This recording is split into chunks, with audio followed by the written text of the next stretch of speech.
बघा लक्ष द्या, काय काय सांगितलं मी तुम्हाला. शिर पहिली वेलांटी शिर, दुसरी वेलांटी शिर आपण बघितलं, बरोबर आहे का. हा, त्यानंतर काय बघितलं, दिन पहिली वेलांटी दिन, दुसरी वेलांटी दिन बघितलं. आणखी काय बघितलं बघा, तरुण तरुण बघितलं. आता सूत नावाचा शब्द आहे, याच्या आधी तुम्हाला झालेला आहे बघा तो सूत नावाचा शब्द. पहिला उकार सूत, दुसरा उकार सूत, बरोबर का. हा, याच्या आधी झालेला आहे. पहिला उकार सूत म्हणजे काय सांगा, मी तुम्हाला केशवसूत केशव कुमार याच्या संदर्भात सांगितलं होतं, मुलगा. पहिला उकार सूत म्हणजे मुलगा आणि दुसरा उकार सूत म्हणजे धागा. लक्षात ठेवा, इथं पहिला उकार आहे, पहिला उकार आहे, दुसरा उकार आहे धागे आपण असे ओढतो.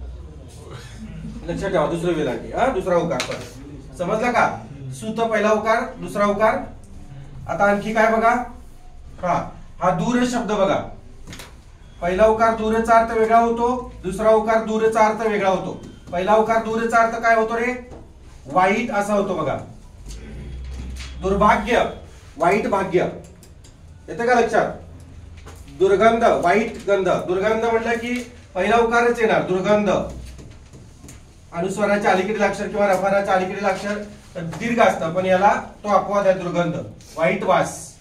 आणि हा दूर म्हणजे काय रे, दुसरा उकार दूर म्हणजे काय, लांब, बरोबर आहे. दुसरा उकार दूर म्हणजे लांब, लक्षात ठेवा. आता पुढे बघा, आणखी कुठले शब्द, दूत. दूत बरोबर आहे, तो दुसरा उकार. काही शब्द हे बघा, लक्ष द्या, संस्कृत तत्सम शब्द जे आहेत ते हे शब्द जे आहेत ते असेच लिहायचे आहेत, आणि हे शब्द मात्र अशा स्वरूपातच, जरी पुढे आघात नसला तरी दीर्घ वेलांटी द्यायची, पुढे दीर्घत्व नसला तरी दीर्घ द्यायचं, इथं पुढे दीर्घत्व नाही ह्रस्व लिहायचं.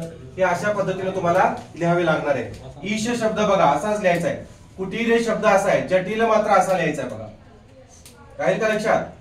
जटिल दुसरी वेलांटी पाहिजे ना, पहिली आहे बरोबर, इथं दुसरी वेलांटी पाहिजे, इथं दुसरी वेलांटी पाहिजे. कुटीर दुरुस्ती करा ती तेवढी. इथं कुठली वेलांटी, पहिली वेलांटी. इथं ट पुढे, इथं ट अलीकडे आणि ही वेलांटी, कुटीर असं लक्षात. कुटीर कारस्थान, कुटील. चक्रव्यूह हे लक्षात ठेवा. दूत, भूल, स्वप्नील, अनिल याच्या बाबतीत. आता स्वप्नीलला दुसरी वेलांटी का, सुनीलला दुसरी वेलांटी, बरोबर का, बरोबर आहे ना. अनिलला पहिली वेलांटी आहे, त्यानंतर आणि कुणाला सांगितलं तुम्ही, अनिलला पहिली वेलांटी आहे, सुनीलला दुसरी वेलांटी, बरोबर का. आता हे स्वप्नीलला दुसरी वेलांटी का सांगा, का सांगा. नील, नील, स्वप्नील, पर जोडायचं राहील. स्वप्नील इथं नील आहे ना, इथं नील आहे बघा, जिथं नील आहे. आता इथं अ जोडून चालणार आहे का, नाही. अ जोडलं की पहिली वेलांटी होणार, एवढंच लक्षात ठेवा. स्वप्नील असू दे, सुनील असू दे, दुसरीच वेलांटी येणार. सलीलला ते अर्थानुसार आहे. आता जो कोणी पहिली वेलांटी पाणी म्हणून घेईल तो सलील कुलकर्णी, दुसरी वेलांटी खेळकर वगैरे असा, नादान, बालिश वगैरे असं घेतलं तर तो दुसरी वेलांटी घेईल. त्यांच्यावर डिपेंड आहे ते कसा अर्थ घेतील. मंदिर शब्द लक्षात द्या, मंदिर, मंदिर शब्द कायम असाच घ्यायचा, सारखा परीक्षेला येतो बाळांनो. आणि उंदीर मात्र काय करायचं आहे, दुसरी वेलांटी लिहायची, लक्षात ठेवा. मंदिर असा लिहायचा, उंदीर असा लिहायचा. मंदिरला पहिलीच वेलांटी द्यायची कायम आणि उंदीरला मात्र दुसरी वेलांटी द्यायची कायम. राहील का लक्षात. हा, मंदिर शब्द कसा बघा, डोळे भरून घ्या, बघून घ्या. राहील लक्षात. अजून कुठला बघा, रूपच्या बाबतीत तुम्हाला मी सांगितलं होतं. रूपच्या बाबतीत काय आहे, रूपच्या बाबतीत दुसरा उकार लिहायचा. रूप शब्द मी तुम्हाला याच्या आधी सांगितलेला आहे बघा, संधी प्रकरण शिकवत असताना. रूप, रूपयुक्त शब्द जे आहे कोणतेही शब्द होते, 99% शब्द जे आहेत ते रूपयुक्त शब्द. दुसरा उकार लिहायचा रला, बरोबर का. पहिला उकार रला कसा येतो रे, रला पहिला उकार कसा येतो सांगा, पोटात आत घ्यायचा. आणि रला दुसरा उकार कसा, असं वजन चिन्ह द्यायचं आणि पुढे सोडायचं. हा दुसरा उकार, हा पहिला उकार. आता स ला, या रूपला जेव्हा तुम्ही दुसरा कोणताही शब्द जोडताय पाठीमागे, स्वरूप, संस्कृत शब्द येतात, प्रारूप, भूरूप, बरोबर का, कुरूप, कुठलाही शब्द जोडा तुम्ही, कुठलाही म्हणतो मी. अजून कुठला, प्रतिरूप, अनुरूप, स्वरूप. इथं कुरूप घेतले बघा, आपण रूप घेतलेला आहे. रूपाली घ्या वाटल्यास, दुसराच उकार लिहायचा. रूपक अलंकार दुसराच उकार लिहायचा रला. रूपक, रूपम, रुपेश, कुठलाही घ्या तुम्ही. फक्त याला अपवाद कुठला येणार सांगा. रुपया अपवाद. काय येणार रुपया अपवाद? अपवाद शब्द रुपया काय येणार सांगा. रुपया हा शब्द जो आहे तो काय आहे, मराठी शब्द आहे म्हणून त्याला पहिला उकार येणार. राहील का लक्षात. रूपयुक्त कुठलाही शब्द येऊ दे तुम्ही दुसराच उकार रला द्यायचा. पाठीमागे शब्द जोडू दे, पुढे शब्द जोडू दे, दुसराच उकार रला घ्यायचा. रुपाली असू दे, रुपेश असू दे, रूपक अलंकार काही असू दे, भूरूप, प्रारूप, प्रतिरूप काही असू दे, दुसराच उकार घ्यायचा. समजतंय का. आणि कुठे याच्यामध्ये रूप शब्द आहे का बघा. अजून आहे का. नाही आहे. ठीक आहे. समजलं. हा नियम समजला तुम्हाला. समजला का नियम हा. आता पुढचा नियम बघा 3 नंबर. हा नियम हा पण खूप सोपा नियम आहे. काय आहे बघा वाचा. मराठी आणि संस्कृत सह इतर भाषांमधून आलेले किंवा घेतलेल्या अपवाद संस्कृत अव्यय सोडून म्हटलेलं आहे बरं का. सर्व शब्दांच्या शेवटी येणारा इकार आणि उकार दीर्घ लिहावा. मराठीमध्ये कुठल्याही भाषेतून येणारे शब्द असू देत, कुठल्याही भाषेतून म्हणतो मी, मग ते संस्कृत मधून असू देत, कानडी मधून असू देत, कुठल्याही शब्दातून असू देत, कुठल्याही भाषेतून आलेले, फक्त अपवाद संस्कृत अव्यय सोडून. अव्यय का अपवाद आहे त्याला मी तुम्हाला सांगेन. अर्थात मराठी शब्दाच्या शेवटी येणारा इकार किंवा उकार उच्चारानुसार काय करायचा आहे, दीर्घ लिहायचा आहे. आता ते कोणते शब्द आहेत सांगा बघू. चिकू. हा बरोबर आहे. चिकू. हा कुठलाही शब्द असू दे. आता आपली नावं घ्या, कुठलीही घ्या, संस्कृत असू दे कुठली. हा भिकारी, माशी, भिकारी, मासी बरोबर आहे. माशी, फाशी बरोबर आहे. कुठलाही शब्द घ्या म्हणतोय मी. अंतिम ध्वनी आहे. उकार पण सांगा. इकाराचं सांगू नका, उकाराचं पण. जसं चिकू सांगितलं तसं. दांडू, दांडू बरोबर आहे. पांडू, पांडू बरोबर आहे. यमक जुळवू नका म्हणजे झालं. वायू बरोबर आहे. वायू बरोबर आहे. जादू, जादू बरोबर आहे. लाडू, लाडू बरोबर आहे. मेथी, मेथी बरोबर आहे. ती म्हणतोस का. हा ठीक आहे. ती हा एकाक्षरी शब्द आहे, त्याला नियम वेगळा आहे तरी सुद्धा असू दे.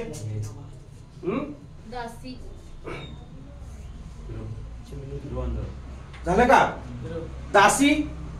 हा ठीक आहे. दासी झालं का व्यवस्थित. हा दासी. परत सांगा अजून. चिमणी, चिमणी, अळी, अळी, अळी, आळी चालते. दुसरं काय थांबा. बिडी, बिडी बरोबर आहे. मेहुणी, भूमिती बरोबर आहे. सांगा पटपट पटपट. एक 4-5 लिहा, बाकीचे घरी जाऊन लिहा.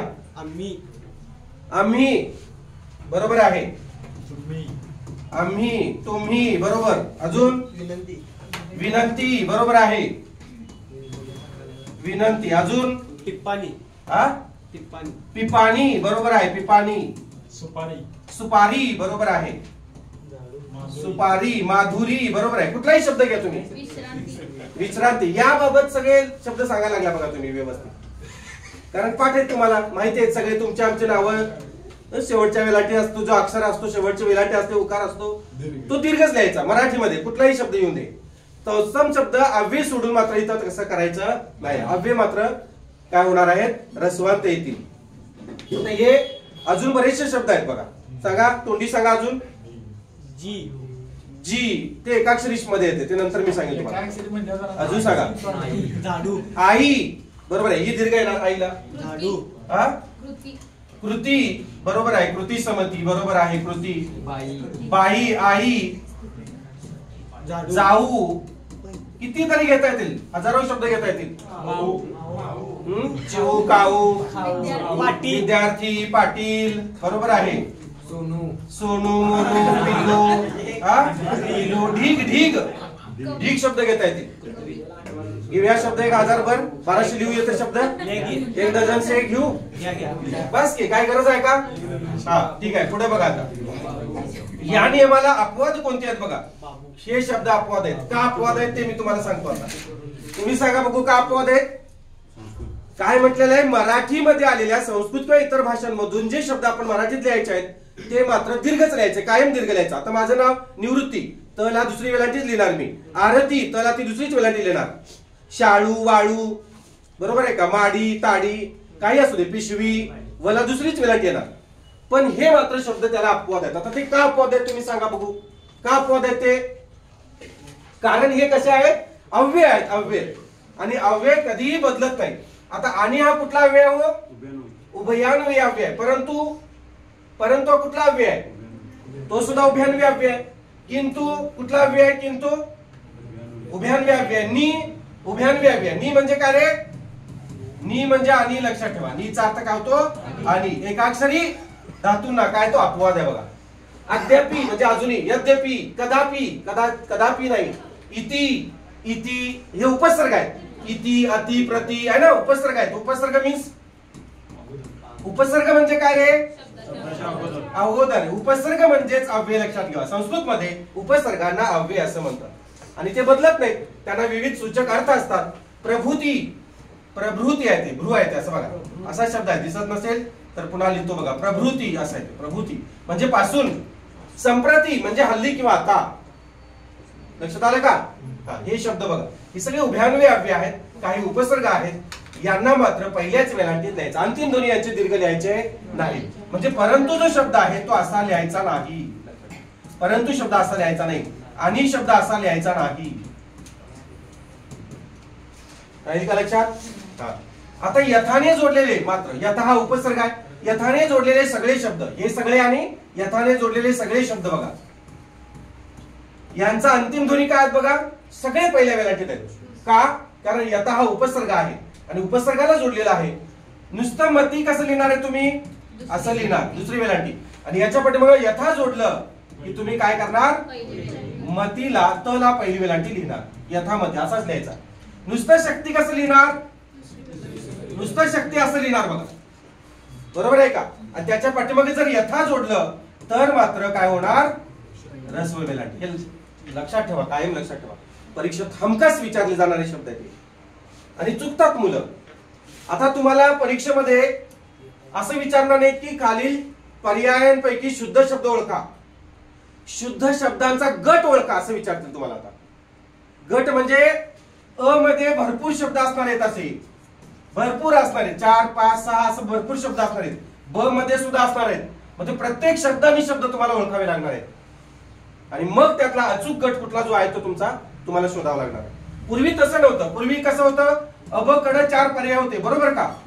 अ ब क ड असे असायचे आणि मग काय केलं जातं? इथे इथे इथे इथे संपला विषय.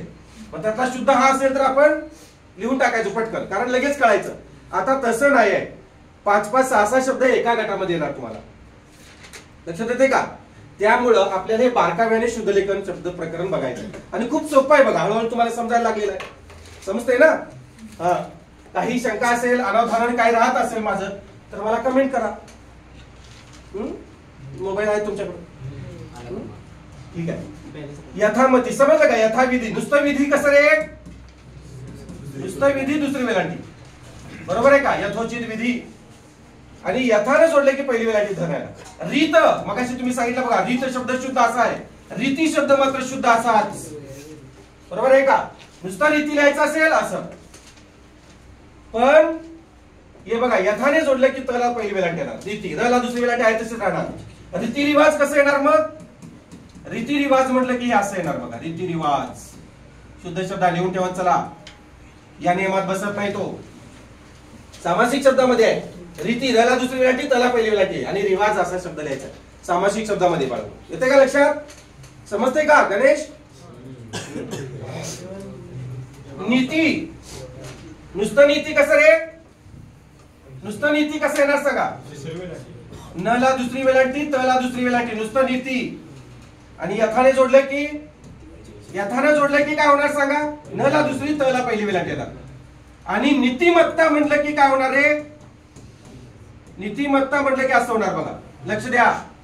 नीतिमत्ता हा शब्द कसा आहे बघा, इथे सामासिक शब्दात आला तो रस्व आला बघा. येते का लक्षात? असा यथानं जोडले की त्याला दुसरी वेलांटी. नुसतं नीती असं लिहायचं, तिन्ही लिहून ठेवायचं तुम्ही वहीमध्ये. बारक्या अक्षरात शिस पेन्सिलने लिहा किंवा बारीक अक्षरात जे नियम टाकलेले आहेत त्याच्या कोपऱ्याला जिथं जागा मिळेल तिथं लिहून घ्यायचं. समजलं? यथा तिथी असं. रीती आणि नीतीच्या बाबतीत हे लक्षात ठेवा. लक्षात येते का बघा? न ला दुसरी, र ला दुसरी वेलांटी, बाकी मग ते पहिलीच वेलांटी आहे बुद्धीला, तिथीला, बरोबर का? यांना. आणखी कुठले असे यथाने जोडलेले शब्द आहेत का? यथाने जोडलेले असे शब्द आहेत का अजून कुठले? हा, यथा काल, पण तिथं वेलांटी नाही आहे. यथा काल कालाप्रमाणे, यथा न्याय न्यायाप्रमाणे, तिथे काही वेलांटी उकाराचा काही संबंध येत नाही. वेलांटी किंवा उकार असेल तर मात्र असं होते बघा. ठीक आहे, आता पुढचा नियम आपण बघूया. पुढचा नियम कुठला आहे बघा. आता यामध्ये या नियमाला एक आधारित सामासिक शब्द जे मी सांगितले ते आहेत बघा. इथं सामासिक शब्द लिहिताना समासाचे पूर्वपद म्हणजे पहिले पद तत्सम रस्वांत शब्द असेल, म्हणजेच मुळात संस्कृतात रस्वांत असेल तर ते पूर्वपद रस्वांतच लिहावे, दीर्घांत असेल तर ते दीर्घांतच लिहावे. संस्कृत तत्सम शब्द जसे आहेत तसेच लिहावेत. मी तुम्हाला सामासिक शब्द सांगितलं होतं, आठवतंय का बघा? सामासिक म्हणजे काय, त्याचा अर्थ काय सांगितला मी तुम्हाला? सामासिक या शब्दाचा अर्थ काय सांगितला सांगा? सामासिक या शब्दाचा अर्थ कितीतरी वेळा आतापर्यंत झालेला आहे. सांगा चला, पटपट पटपट कमेंट करा. सामासिक म्हणजे काय? सामासिक या शब्दाचा अर्थ होतो एकत्र.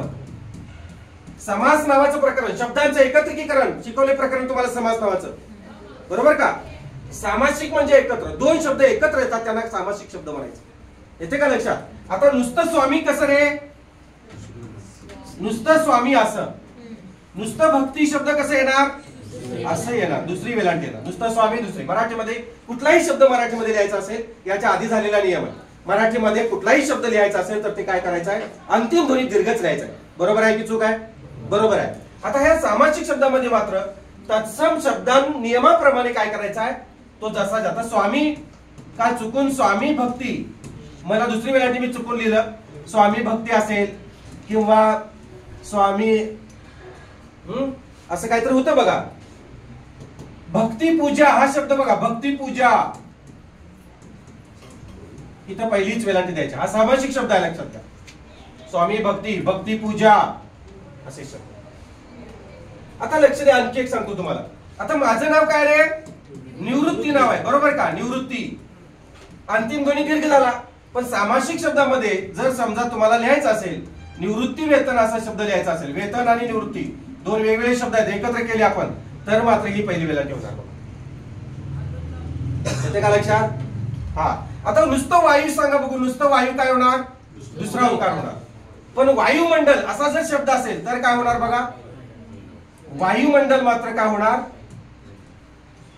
वायुमंडल असं होणार बघा. हा एक शब्द आहे, हा एक शब्द आहे, पहिला उकार होणार. येते का लक्षात? हा. आणि हेच शब्द आहे बघा इथं प्राणी. प्राणी शब्द आपण कसं लिहिणार आहे? प्राणी शब्द दुसरी वेलांटी लिहिणार आहे. प्राणी संग्रह म्हणलं की काय होणार? हा. आता याच्या पाठीमागे अनेक तुम्हाला क्लुप्ती सांगतो. जसं वायुमंडल शब्द लिहिलेला आपण, वायुमंडल या शब्दाची क्लुप्ती आहे. तुम्हाला सांगतो बघा. अनुस्वाराच्या अलीकडील अक्षर ह्रस्व असते, आपला नियम आहे. जोडाक्षराच्या अलीकडील आज पुढे आहे, तुम्हाला घेणार आहे मी तो. इथं बघा अनुस्वार आहे, पहिली वेलांटी आहे. म्हणजे ओळखायला सुद्धा तुम्हाला इथं सोपं जातं. म्हणजे दोन ट्रिक्स इथे लागू पडतात, एक तर अनुस्वाराच्या अलीकडील किंवा सामासिक शब्द. येतं लक्षात? आता सामासिक शब्दांमध्ये बघा, लक्ष द्या. सामासिक शब्दांमध्ये हे मधले शब्द सोडून बघा, कुठले मधले शब्द आहेत बघा, हे बाकीचे सगळे बघा. पती पत्नी, नुसतं पती दुसरी वेलांटी, पती पत्नी एकत्र केलं तर पहिली वेलांटी आली. नुसतं प्रीती कसं लिहिणार रे? नुसतं प्रीती दुसरी वेलांटी लिहिणार, बरोबर का? नुसतं प्रीती दुसरी वेलांटी येणार, तला पहिली तला दुसरी, दोघांनाही दुसरीच वेलांटी येणार. पण प्रीती संघ म्हणले की काय होणार बघा? नुसतं नियुक्ती, नियुक्ती दुसरी वेलांटी येणार. नियुक्ती पत्र म्हटलं की पहिली वेलांटी. मती, नुसतं मती म्हणजे दुसरी वेलांटी. मती म्हणजे बुद्धी, बरोबर का? मतिमंद म्हटलं की पहिली वेलांटी. आता इथं पण लागू पडतोय बघा, अनुस्वाराच्या अलीकडील अक्षर. येते का लक्षात? पुढे बघा, बुद्धी, नुसतं बुद्धी दुसरी वेलांटी. बुद्धी जड म्हटलं की पहिली वेलांटी. वस्तुस्थिती बघा, वस्तू, नुसतं वस्तू दुसरा वकार. वस्तुस्थिती म्हटलं की, आता इथं परत सांगतो तुम्हाला कसं लक्षात ठेवायचं. जोडाक्षराच्या अलीकडील अक्षर ह्रस्व आहे. जोडाक्षराच्या अलीकडील अक्षर ह्रस्व आहे, बरोबर आहे का? जोडाक्षराच्या अलीकडील अक्षर ह्रस्व. उरू, आता उरू जो आहे तो ह्रस्वच आहे ना, का दीर्घ आहे? हा दीर्घ, हा ह्रस्व, बरोबर का? हा. निवृत्ती वेतन. समजतंय का? हा. कृती, नुसतं कृती कसं लिहिणार आहे तुम्ही? तला दुसरी वेलांटी लिहिणार. आणि कृती समिती म्हणले की बघा दुसरी वेलांटी, पहिली वेलांटी तल आहे ना. हरी, नुसतं हरी दुसरी वेलांटी. हरिदास म्हटलं की पहिली वेलांटी. हरी म्हणजे कोण? माकड, विष्णू, सिंह आणि घोडा. हरी म्हणजे कोण कोण? माकड, विष्णू, सिंह आणि घोडा. लक्षात ठेवा. विश्रांती, नुसतं विश्रांती असेल तर दुसरी वेलांटी. विश्रांती ग्रह म्हटलं की पहिली वेलांटी. नुसतं कीर्ती, मी मगाशी सांगितलं होतं, नुसतं कीर्ती दुसरी वेलांटी. कीर्तिमान म्हटलं की, कीर्तिरत्न म्हटलं की पहिली वेलांटी. गुरु, नुसता गुरु नुसता गुरु दुसरा अवकार, बरोबर, याला दुसरा अवकार येणार. गुरु भक्ती पहिला अवकार येणार. बुद्धी चातुर्य. शत्रुंजय, नुसता शत्रू दुसरा अवकार. आणि शत्रुंजय म्हटलं की अनुस्वार किंवा अनुस्वाराच्या अनुस्वारयुक्त शब्द जो असतो तो रस्वत असतो बघा. अनुस्वाराच्या अलीकडे असेल किंवा अनुस्वार, हे बघा आहे का रस्व. नुसतं स्थिती त्याला दुसरी वेळा येणार. स्थितीशील म्हटलं की पहिली वेलांटी. पशुहत्या, नुसतं पशु दुसरा अवकार. पशुहत्या म्हणलं की पहिला अवकार. अणुशक्ती, नुसतं अणु काय, नुसतं अणु लिहायचं असेल तर कुठला अवकार लिहिणार? दुसरा अवकार लिहिणार. अणुशक्ती म्हटलं की पहिला. हे लक्षात ठेवा. बंधू, भगिनी, इंदू, वायुपुत्र. विद्यार्थी ग्रह, विद्यार्थी ग्रह शब्द आहे बघा. कविवर्य, बुद्धिवैभव, ऋषी लोक, मूर्तिमंत, नुसती मूर्ती त्याला दुसरी वेलांटी येणार. मला दुसरा अवकार येणार. स्फूर्ती, हे शब्द स्पला वगैरे दुसरा अवकार का? याच्या पाठीमागे नियम आहे, पुढे तुम्हाला नियम देणार आहे. तो कुठला नियम आहे? र किंवा रफाराच्या अलीकडील अक्षर दीर्घ असतं. पुढे रफार असेल बघा, मुर्र, पुढे रफार आहे, रफाराच्या अलीकडील अक्षर दीर्घ असते. स्फूर्ती आहे का? सलाफ, रफाराच्या अलीकडील अक्षर दीर्घ असते. स्फूर्ती, मूर्ती.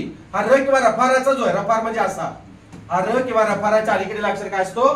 दीर्घ असतो. त्यालाही 4 नियम अपवाद आहेत. नियम 4 शब्द अपवाद आहेत, ते तुम्हाला मी नंतर सांगणार आहे. तो नियम वेगळा आहे बघा. योगी नुसतं दुसरी वेलांटी. योगी राज म्हटलं की पहिली वेलांटी. प्राणीचं मी तुम्हाला सांगितलेलं आहे. आता काही उपसर्ग लावून असतात बघा, उपसर्ग लावून. हे बघा, जंतू, जंतू अधिक नाशक, दोन शब्द असतात तेव्हा काय होतंय? पहिला अवकार येते. भीतीदायक, भीतीला असा शब्द लिहायचा. भीती, नीती, रीती शब्द कसे लिहायचे ते?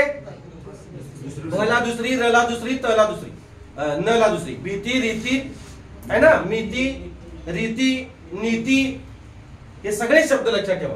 असेच लिहायचे, बरोबर आहे का? शक्तिशाली म्हणलं की पहिली वेलांटी. बुद्धी मी आधी सांगितले, वायू आधी सांगितले. वायू रहित असू दे, वायू मंडल असू दे, काही असू दे, वायुभार असू दे, स्थितीजन्य, स्थितीशील, काही असू दे बघा, बरोबर आहे का? हे शब्द शक्तिमान, भक्तिमय, भक्ती अधिकमय, गती अधिकमान, उपसर्ग घटित बघा, आधी अधिपती, उपसर्ग आहेत, हे सगळे उपसर्ग आहेत. हे शब्द आहेत. उपसर्ग म्हणजे काय? त्यांना विविध सूचक अर्थ असतात, बरोबर का? हा, अधि, अधि, अनु, आ, अप, उप, प्र, बघा हे प्रगती, असे शब्द आहेत बघा. समजलं का?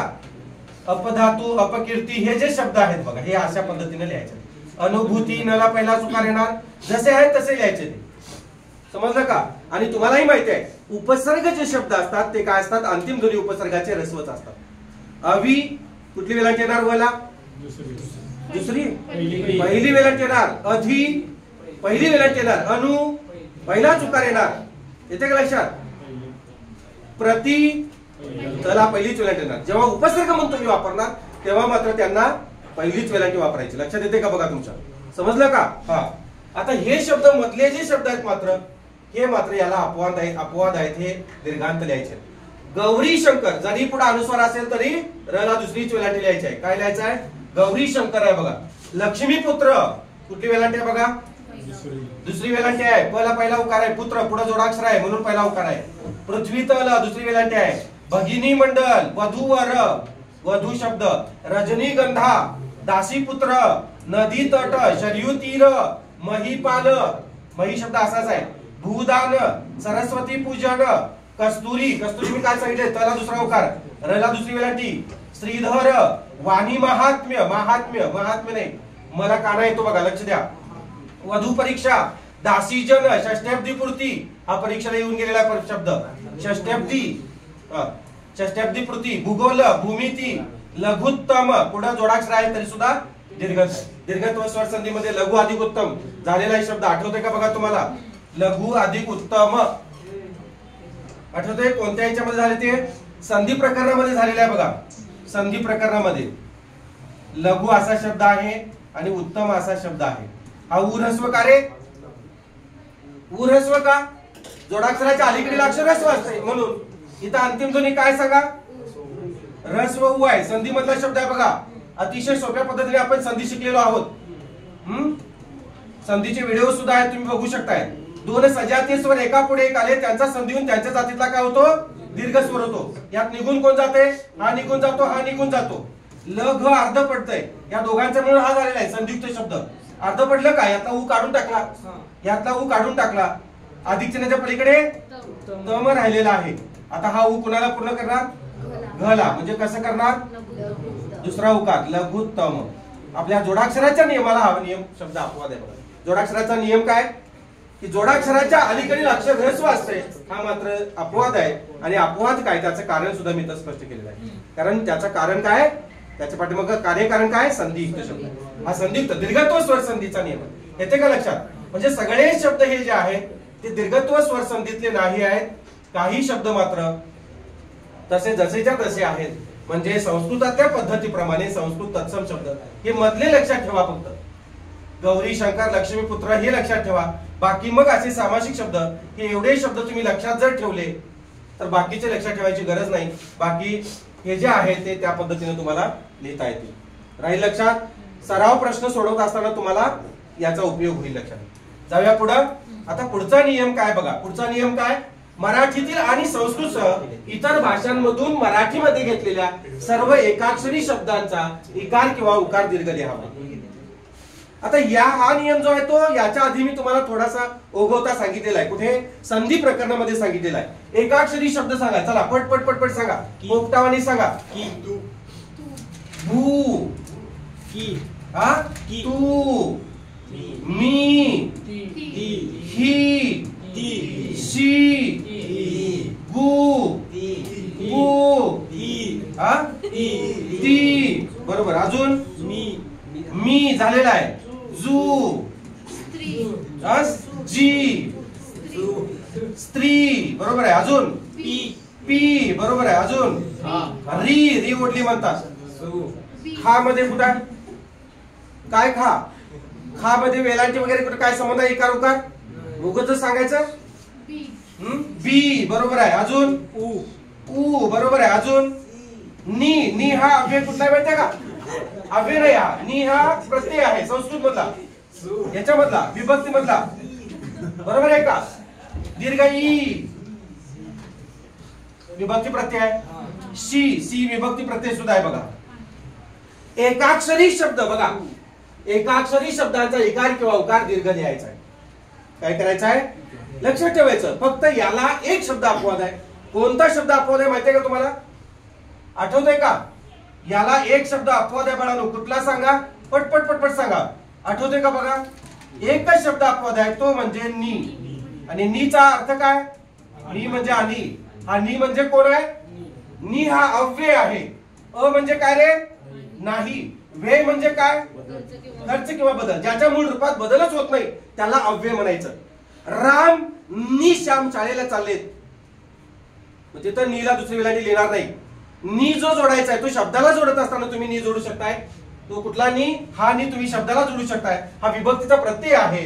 पाटलांनी, गुरुजींनी. मग तिथं मात्र तुम्ही काय करायचं आहे? हा गुरुजींनी. मग दुसरी वेळांटी तुम्ही लिहायच्या बघा. इथं मात्र दुसरी वेळांटी. मामानी, आईनी, बावडीलांनी असे शब्द असेल. येते का लक्षात? बाबांनी. हा शब्द जेव्हा इथं विभक्तीचा प्रत्यय जोडताना तुम्ही तो दीर्घ लिहायचा. समजलं?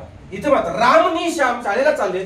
इथं मात्र तुम्ही मी आज पुऱ्या नी भजी खाल्ली, म्हणजे पुऱ्या आणि भजी खाल्ली. इथं मात्र तुम्हाला दुसरी वेलांटी द्यायची नाही. कारण दुसरी वेलांटी म्हणजे तो अव्यय नव्हे. पहिली वेलांटी म्हणजे अव्यय आहे. दुसरी वेलांटी म्हणजे हा विभक्तीचा प्रत्यय. येते लक्षात तुमच्या सगळ्यांच्या? हा. आता इथं आणखी तुम्हाला काही गोष्टी सांगतो बघा. भूयुक्त शब्द जो आहे, भूयुक्त शब्द, त्याच्या आधी तुम्हाला आता यांना तुम्ही जेव्हा प्रत्यय लावता तेव्हा काय होतंय ते सांगतो तुम्हाला. इथं काय होतं? इथं काय होतं? जी होतं काय? हा. आता यांना जेव्हा तुम्ही प्रत्यय लावताय, एखाद्या विभक्तीचा प्रत्यय लावताय, तेव्हा ते असे होतात बघा, ऱ्हस्वांत होतात, म्हणजे उपांत्य ध्वनी ऱ्हस्व होते. आता ह्याचं काय नाही, याच्या बाबतीत मी तुम्हाला सांगतोयच, याचं काय नाही. याला काय तुम्ही एखाद्या विभक्तीचा प्रत्यय देऊन मिला वगैरे म्हणणार आहे का? मला होते. हिच, हिला, हिच्या, समजलं? हिच्या. सी, सीचं काय नाही, गुचं काय नाही, गुचं काय नाही, तिचं, तिला असं होणार बघा. जू, जीचं, जिच्या हाती पाळण्याची दोरी, तिला जगा विदारी, ती जगा उदारी, जिच्या असं लिहायचं. ऱ्हस्व आहे, इथं दीर्घ आहे, ऱ्हस्व होणार. स्त्रीचं, स्त्रियांनी असा जर शब्द तुम्ही केला, लक्ष द्या, स्त्रियांनी असा केला तर ऱ्हस्व वेलांटी होणार. पण त्या स्त्रीने, त्या स्त्रीला असं जर तुम्हाला म्हणायचं असेल तर मात्र काय करायचं आहे? स्त्रीस, त्या स्त्रीस, त्या स्त्रीला असं जर असेल तर मात्र काय करायचं? असंच ठेवायचं. लक्षात ठेवा, हे बरोबर आहे, हे बरोबर आहे. लिहून घ्या, बारीक अक्षरात तुम्ही याच्यामध्ये लिहून ठेवत चला. जिथं जिथं बारीक गोष्टी आहेत त्या मला तुमच्या वहीमध्ये त्या दिसायला पाहिजेत. स्त्रियांनी, आता पी, तो पाणी पितो म्हणलं की तिथे तो प्रत्यय लावला की पहिली वेळा येणार, बरोबर आहे का? आता बी, याचं काय नाही, बी सांगा, बी. आता बियांनी म्हटलं, बियांचा, बियांनी असं म्हणलं, बियांचा ढिग, बरोबर आहे का? बियांची. पण बी ने, बीस, बीचे, त्या बीचे असं केलं तर मात्र हे असंच ठेवायचं, दुसरीच वेळा द्यायचं. बीला, लक्षात ठेवा, बीला असं हे आहे तसं ठेवायचं, लक्षात ठेवा, पहिली वेळा करायची नाही. आता यामध्ये आणखी एक शब्द आहे बाळांनो, फी नावाचा शब्द आहे बघा, फी दीर्घ वेलांटी आहे, बरोबर आहे का? फी भरलीस का शाळेची असं म्हणतो आपण. मराठी आणि इतर संस्कृत सह इतर भाषांमधून म्हणलंय. मग फी हा इंग्लिश आहे, मग फीच पहिली वेलांटी करायची नाही. फीला, फीला पैसे नाहीत सर माझ्याकडे असं म्हणता बघा तुम्ही, फीला पैसे नाहीत सर, 4 दिवसांनी देतो. फीला, फीस तुम्ही फीज म्हणता बघा इंग्लिश मध्ये, फीस असतात. येतं लक्षात? समजलं का तुम्हाला? काय काय केलं आपण सांगा, इथं काय काय केलं बघा. जेव्हा पुढे दीर्घत्व येते तेव्हा पाठीमागचा ऱ्हस्व होतो, समजतंय का? बघा येते का लक्षात? पुढे दीर्घत्व येते तेव्हा मात्र पाठीमागचा ध्वनी काय होतो? ऱ्हस्व होतो. आता याच्या बाबतीत तुम्हाला आणखी एक गोष्ट गंमत सांगतो, भूच्या बाबतीत. पुसू हे हा लिहून ठेवा, बारीक अक्षरात तुम्ही व्यवस्थित लिहून ठेवा. आता भूच्या बाबतीत बघा, किती वेळा भू लिहू रे? 37 वेळा लिहू. ठीक आहे, 37 वेळा लिहितो. इथं मात्र थोडं लिहितो, उरलेले मी तुला घरात नेऊन लिहितो. जेवण करूया घरामध्ये. आता बघा, या भूने जोडलेले शब्द जे आहेत, भू हा संस्कृत शब्द आहे, एकाक्षरी असेल तर तो ऱ्हस्वच लिहायचा, राहील का? सॉरी, दीर्घच लिहायचा. पण याला पुढे शब्द जोडताना सुद्धा तो दीर्घ ठेवायचा. भूगोल शब्द, भूगोलाचा गुरुजी लिहिताना काय लिहितो? आपण बाळांनो आज भूगोलाचा धडा शिकायचा आहे असं म्हणतात आणि असं लिहितात. साप चुकीचं आहे, साप चुकीचं, नाग चुकीचं, सगळं चुकीचं आहे. राहील का लक्षात? कदाचित त्याला पण 37 वेळा लिहायचं असेल म्हणून गेला असेल. ठीक आहे, चला माफ करा. आता बघा, आपल्याला इथं भूगोल शब्द असेल तर मात्र असाच ठेवायचा आहे. भूमिती शब्द असू दे असाच ठेवायचा. इत हा इत प्रत्यय आहे, संस्कृत इत प्रत्यय असेल तर ऱ्हस्व वेलांटी येते बघा. भूमित, इत, इति आणि अंतिम दोन्ही दीर्घ. बघा, भूजल, भूजल साठा असतो का? भूगर्भ, भूरूप, ला कुठला उकार देऊ? दुसरा, बरोबर आहे, भूरूप. अजून भूटान, बरोबर आहे, भूटान. अजून हा सांगा, अजून काय? अजून सांगा, भूयुक्त शब्द. भूवर, भूवर, बरोबर आहे, भूवर. भूमी, भूपती, भूमिका, भुईमुख, भुईमुख. आता लक्ष द्या, आता याही मला काही शब्द अपवाद आहेत बाळांनो, लक्ष द्या. हे समजलं तुम्हाला? भूयुक्त संस्कृत शब्द असेल तर असेच लिहायचं. काय लिहायचं? असंच लिहायचं. पण एक शब्द संस्कृत मधला एक शब्द याला अपवाद आहे, तो शब्द अपवाद सांगतो, लिहून ठेवा. संस्कृत मधला एक शब्द अपवाद आहे, कोणता आहे बघा? अद्भुत नावाचा शब्द आहे. कुठला आहे? अद्भुत. दचा पाय मोडायचा आहे, अद्भुत करायचा आहे. हा संस्कृत आहे, लक्षात ठेवा. आणि मराठी मात्र बघा मराठीमध्ये मात्र भला दुसरा उकार जो आहे बघा लक्ष द्या, धला दुसरा उकार भूत हा जो सुद्धा शब्द बघा भूत असा लिहायचा आहे भूत. पण भूताटकी म्हटलं काय म्हणतोय बघा मी, भूताटकी शब्द म्हटला की मात्र असं लिहायचं, पहिला उकार लिहायचा, भूताटकी असं लिहायचं. हा मराठी शब्द आहे, कंसात म लिहा, भूताटकी शब्द, भूताटकी पहिली वेलांटी येणार. आता हा भुईमुग शब्द म्हटला, भुईमुग, भुई म्हटलं की पहिला उकार येणार, भुईमुग हा सुद्धा मराठी शब्द आहे. मराठी शब्द आहे, येते लक्षात. म्हणजे भूयुक्त शब्द जे आहेत ते आपण कसे लिहिले बघा, अशा स्वरूपात लिहिले, अशा स्वरूपात लिहिले. पण अपवाद याला अद्भुत शब्द म्हणले की पहिला उकार यायचा पाहिजे, यायला पाहिजे. तुम्ही म्हणाले असं का, हे असंच आहे, जे आहे ते स्वीकारायचं. तत्सम म्हणजे काय, तत् अधिक सम, सेम टू सेम मराठीत घेताना जसंच्या तसं लिहायचं, बाकी का आलं ते विचारायचं नाही. भूताटकी शब्द मराठी आहे, याला अपवाद लागू पडतोय. भुईमुख शब्द असाच द्यायचा. अजून काय का असे शब्द आहे का, असं भुई शब्द असाच लिहायचा, नुसता भुई शब्द असू दे, भुईमुग असू दे, समजलं का. हा जाऊ दे पुढं, समजलं का. याला अपवाद काय, या नियमाला अपवाद फक्त नी, आणि हे सगळे अशा पद्धतीनं यात बघा भूयुक्त शब्दाला. जाऊ दे पुढं. आता पुढचा नियम काय बघा, मराठी अकारांत शब्दाचे उपांत्य इकार व उकार दीर्घ लिहावेत. मराठीत अकारांत म्हणले शेवटी अकारांत यायला पाहिजे बघा, काय यायला पाहिजे, अकारांत शेवटी, शेवटी अकारांत, अकारांत अकारांत अकारांत अकारांत अकारांत. आता यासारखे शब्द अजून सांगा मला, आता तुम्ही सांगा पट पट पट पट, पोपटासारखं सांगायचं. खीर, खीर बरोबर आहे, खीर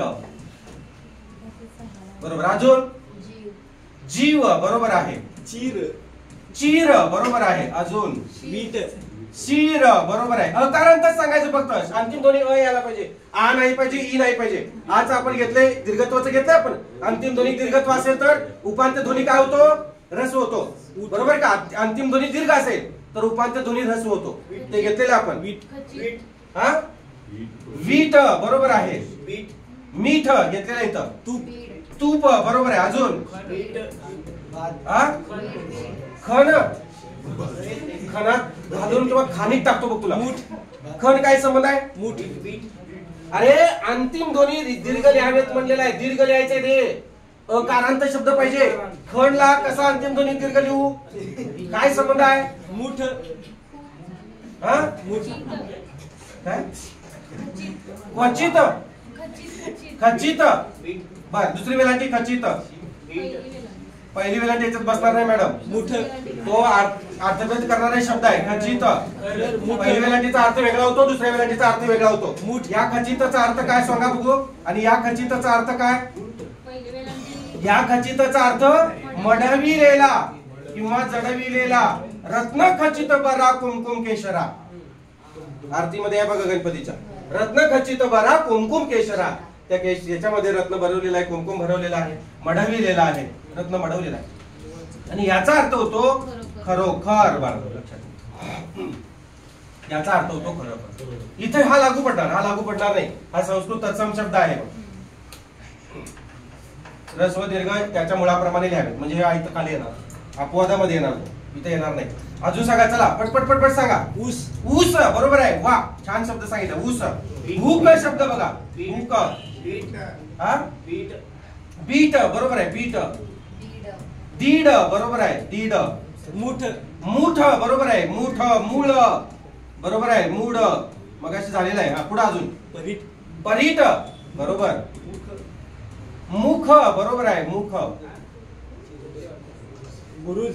आता मुख हा संस्कृत शब्द आहे, पहिला उकार येतो बुरुज, बुरुज हे पुसू, हा बुरुज शब्द याला सांगितलं बघा, बुरुज बरोबर आहे, रुज. अजून सांगा, सूज, सूज, हा सूज बरोबर आहे, सूज आली पायाला वगैरे असं म्हणतात बघा. अजून अंतिम ध्वनी अकारांत पाहिजे, अंतिम ध्वनी अकारांत पाहिजे असं.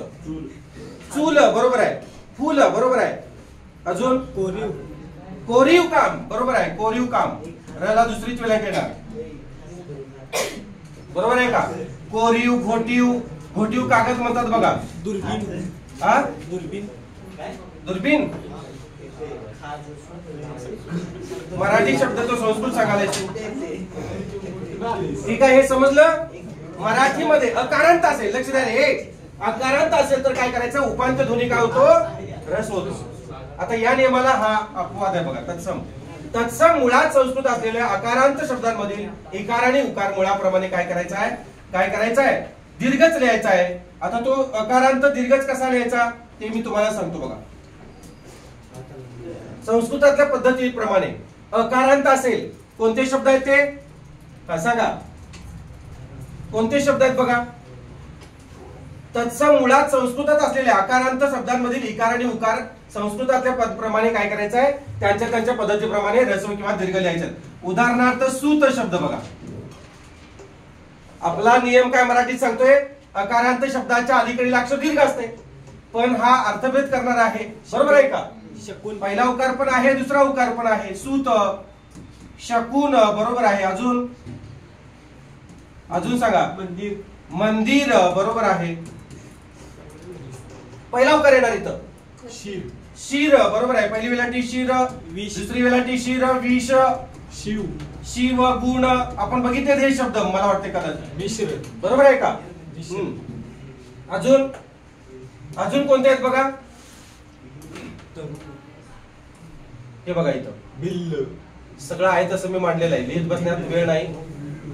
हे शब्द बघा इथं, येतं का लक्षात. हे आता जे आपण घेतलं बघा सगळं शब्द, वडील, बहीण, जीव, मीठ, पीठ, खीर, परीट, जमीन, तीळ, पीठ, दीट, रागीट, वकील, सगळे अकारांत आहेत. तुम्हाला कुठेही बघा इथं अकारांत आहे, अकारांत, सगळे अकारांत आहेत बघा. अंतिम ध्वनी अ आहे, बरोबर आहे का. दीर्घांत कुठलंच येणार नाही, उकारांत येणार नाही, एकारांत येणार नाही. पाठीमागचा काय झाला बघा, दीर्घ झाला. येतं लक्षात.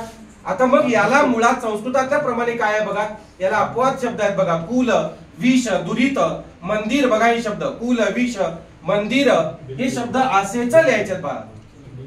निखिल, सुख, दीन, मगाशी तुम्हाला बऱ्याचशा गोष्टी यातल्या मी समजावून सांगितलेल्या आहेत बघा. गुण, सचिव, तरुण, चरित आहे का.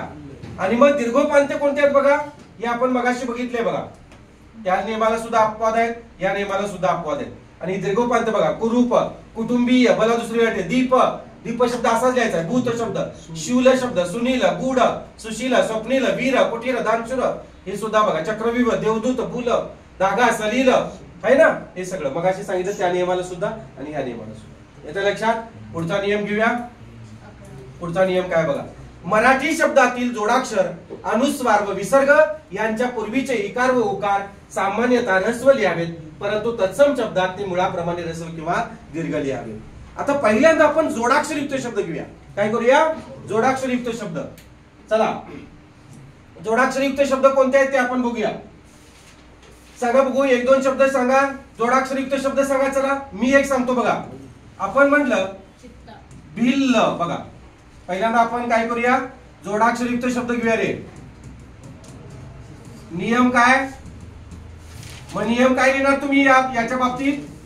जोडाक्षराच्या अलीकडील अक्षर काय असते, ऱ्हस्व असते, बहुधा ऱ्हस्व असते किंवा सामान्यतः ऱ्हस्व असते. याचा अर्थ त्याच्यामध्ये सुद्धा अपवाद असणार आहे. सगळेच जोडाक्षरी शब्द काय नसणार आहेत, ऱ्हस्व नसणार आहेत. म्हणजे आता भिल्ल नावाचा शब्द आहे बघा, इथं पुढे जोडाक्षर आहे, ल ला ल आहे ना. जोडाक्षर म्हणजे काय रे, दोन किंवा अधिक व्यंजने प्रथम एकत्र येऊन त्यामध्ये एक स्वर मिसळला गेल्यास त्याला काय म्हणायचं, जोडाक्षर असं म्हणायचं. जोडाक्षर आणि जोडशब्द हे तुम्हाला याच्या आधी मी सांगितलेलं आहे. यापूर्वीचा एक व्हिडिओ सुद्धा आहे आपला, बरोबर आहे का, तो पाहून घ्या. व्हिडिओ आहे जोडाक्षर आणि जोडशब्द यामधील फरक.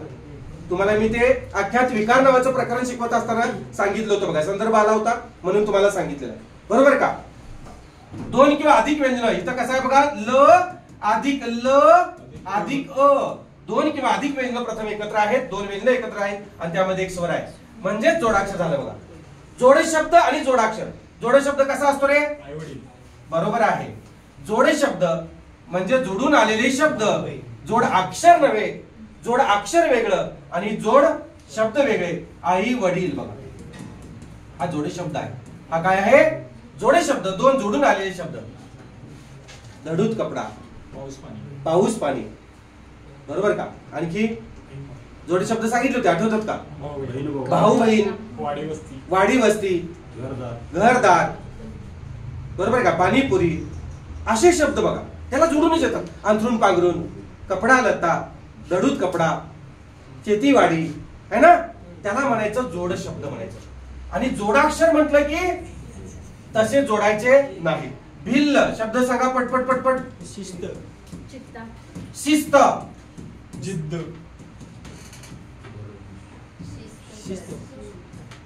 शिस्त, कुस्ती. माफ करा. हा. कुस्ती, बरोबर आहे. कुस्ती सांगा पटपट पटपट. कुस्ती. हा, पृष्ठ, बरोबर आहे. पृष्ठ. आता हे बघा, पृष्ठ हे म्हणजे दीर्घत्व आलं आणि हा म्हणजे ऱ्हस्व आलं, बरोबर आहे. सांगा पटपट पटपट सांगा. हा, मुक्काम, बरोबर आहे. मुक्काम. हा. एक 10-12 शब्द घेऊया म्हणजे तुमच्या लक्षात येईल. जिद्द जिद्द, बरोबर आहे. जिद्द.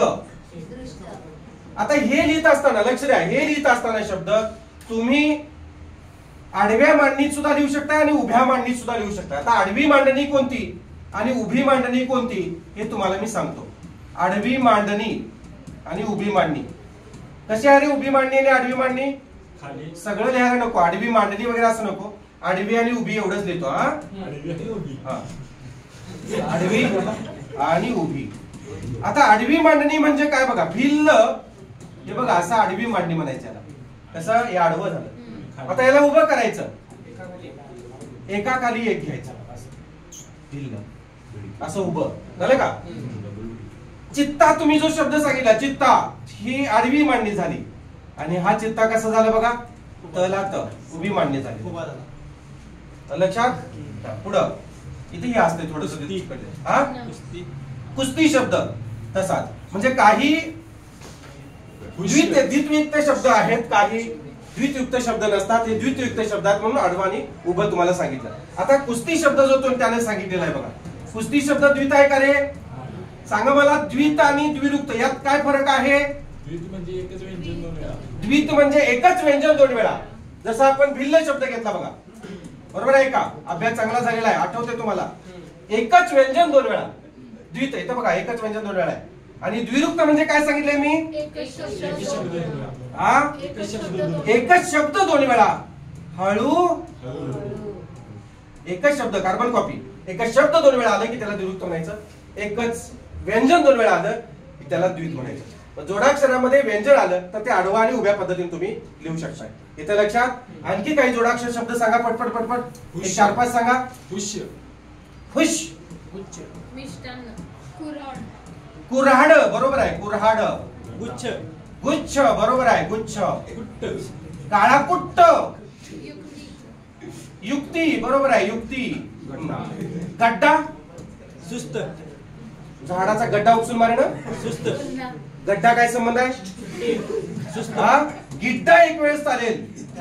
सुस्त, सुस्त, सांगा पटपट. पुन्हा, गुन्हा, बरोबर आहे. गुन्हा हा शब्द बघा, मला सांगा. गुन्हा शब्द आणि पुन्हा शब्द यात काय फरक आहे रे? पटकन सांगा.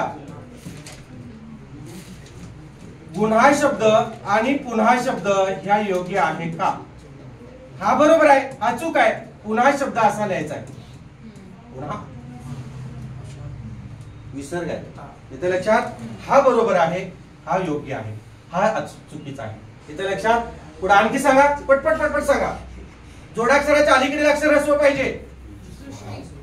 हा, काय? सृष्टी, बरोबर आहे. सृष्टी. अजून समृद्धी. मैत्रिणींची नावं तरी सांगा. समृद्धी. हा, लक्ष, लक्ष. मुक्ती, घ्या घ्या पुढे घ्या त्याला. जोडाक्षर असू दे किंवा जोडाक्षराच्या अलीकडे असू दे. मुक्ती, मुक्ती, बरोबर आहे. मुक्ती. पुष्प, पुष्प, बरोबर आहे. निवृत्ती, पुष्प. निवृत्ती शब्द बरोबर आहे की? अक्षरं सांगा लागले. जोडाक्षरच आहे. पुढे जोडाक्षर आहे. उरला रस्व उर आहे. दीर्घ नाही आहे ते. असं लिहितोय का आपण?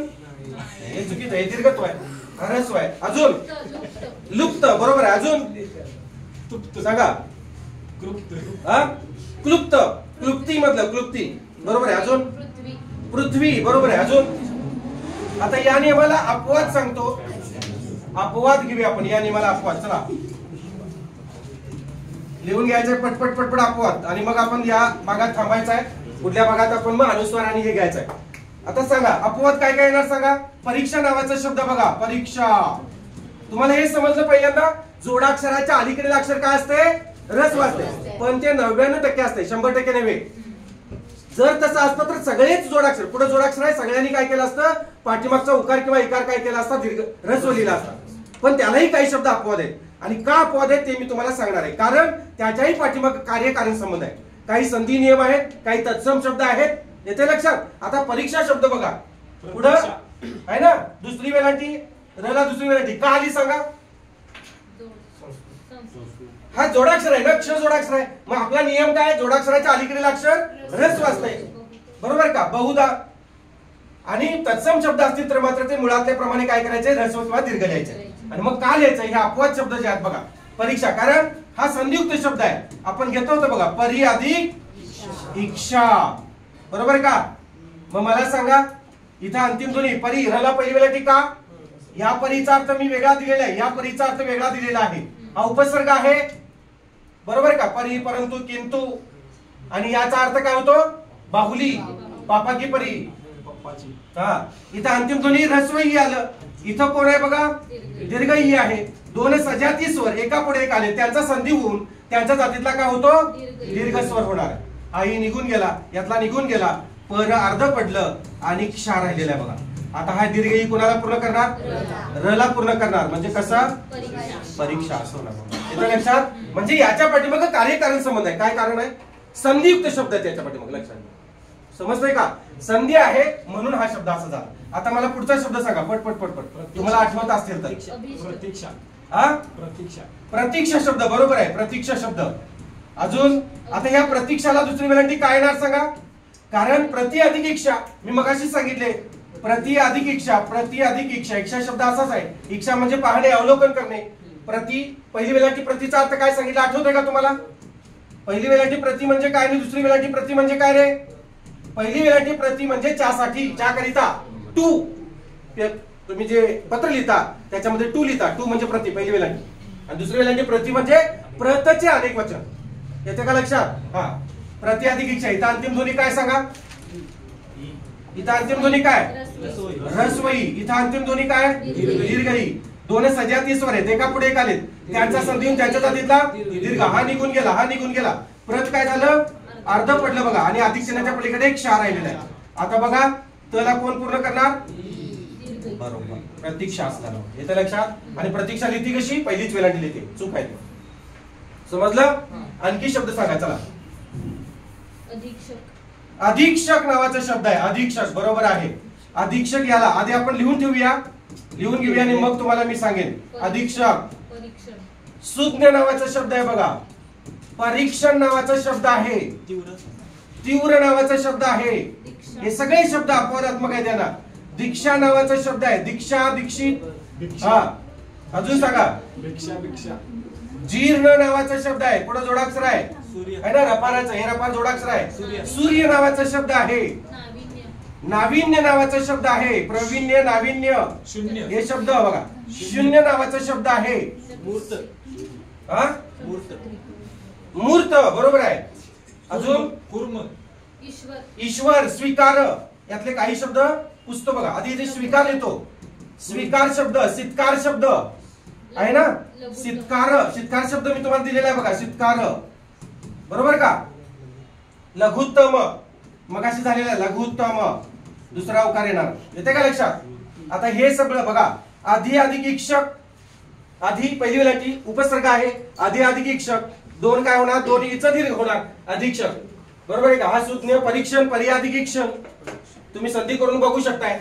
तीव्र, अधीक्षा, हे सगळे शब्द बघा या आपल्या जोडाक्षराच्या नियमाला काय आहेत, अपवाद. येतं लक्षात. अजून भरपूर शब्द आहेत पण ते तुम्ही काय करायचे आहेत, आणखी शब्द शोधायचे आहेत. मी परत तुम्हाला बाकीच्या याला शिकवलेलेच आहे. मी संधी शिकवत असताना, बाकीचे प्रकरण सांगत असताना तुम्हाला लिहून पण घेतलेले आहेत तुम्ही. ठीक आहे. अजून काय असतील तर सांगा. तितिक्षा, तिथी अधिक इच्छा, तितिक्षा शब्द सुद्धा येतो, बरोबर आहे. तितिक्षा शब्द असाच आहे ना. अजून कुर्म, ते रफाराचे शब्द आहेत, ते याच्यात सगळे येतात बघा. सगळे लिहिले नाही लिहिले तर चालते, 4 नाममात्र आपण घेतलेले आहे. सूत्र नावाचा शब्द आहे. सूत्र बरोबर आहे. सूत्र लक्ष द्या. सूत्रला दुसरा उकार आणि पुत्रला मात्र पहिला उकार. लक्षात ठेवा. पुत्र मित्र चित्र पहिलीच वेळा घेणार, पण सूत्रला मात्र दुसरा उकार. हे लक्षात ठेवा. शुद्र पुत्राला पहिला उकार. शूद्र शूद्र शूद्र दुसरा उकार. शूद्र शूद्रला दुसराच उकार येणार. पूज्य. येतं का लक्षात? ठीक आहे, समजलं तुम्हाला? आपण पुढच्या भागामध्ये काय करूया, अनुस्वार आणि विसर्गाचा नियम पाहूया.